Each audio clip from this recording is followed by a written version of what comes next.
This PowerPoint is to help you understand both the similarities and the differences between high-frequency words and sight words.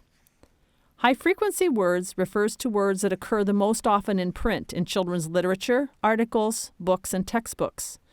50% of all written text is made up of the same 100 words. Think about that. If a reader learns the first 100 words on the following lists, they can read 50% of the text they pick up. The other 50% are words that occur less frequently in print, often Tier 2 and Tier 3 words, more content-specific words that carry meaning. There are two high-frequency word lists that are used in reading instruction programs. They are the Dolch list and the Frye list. The Dolch list is a list of words that was compiled by Edward William Dolch in 1936. The 220 words on his list were the most commonly used words in children's literature in the 1930s and 1940s. The list contains mostly sight words, words that don't follow phonics rules and cannot be decoded or sounded out. That would include words such as the, is, etc. Dolch's list contains words from many parts of speech except for nouns. Those are on Dolch's separate list of the 95 most occurring nouns in printed text.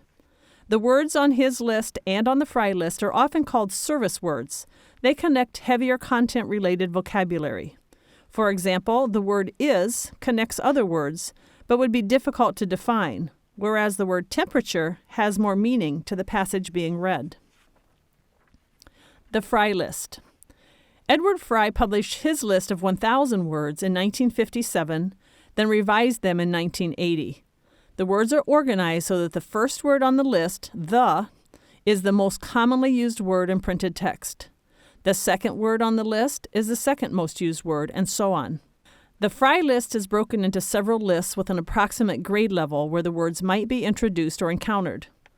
The Frye list has words from all parts of speech, but his list includes all of the most occurring words, even those that are decodable.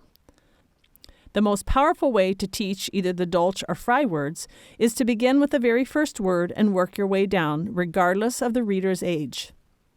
The first words are the ones used most often in text, so they can begin to read more words sooner. If we compare the Dolch and Frye lists, we find there are 70 words that are on both lists.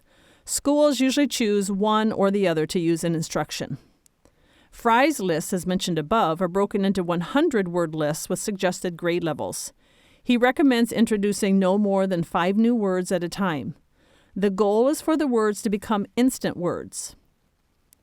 Often in textbooks and instructional materials, the terms high-frequency words and sight words are used interchangeably.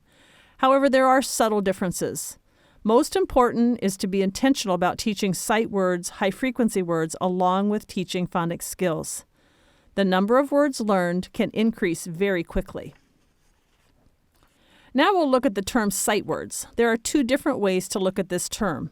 The first way is the description that was used earlier in this PowerPoint, words that cannot be decoded. They must be memorized and recognized by sight.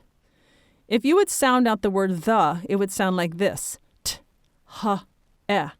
When you blend those sounds together, you do not get the word the. The second definition of sight words are those words that a specific reader knows by sight. This might include their name, words they use often like mom, dad, their brother's name, their cat's name, etc.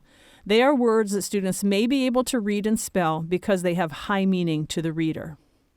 The takeaway from this PowerPoint is to encourage a well-rounded program of teaching reading.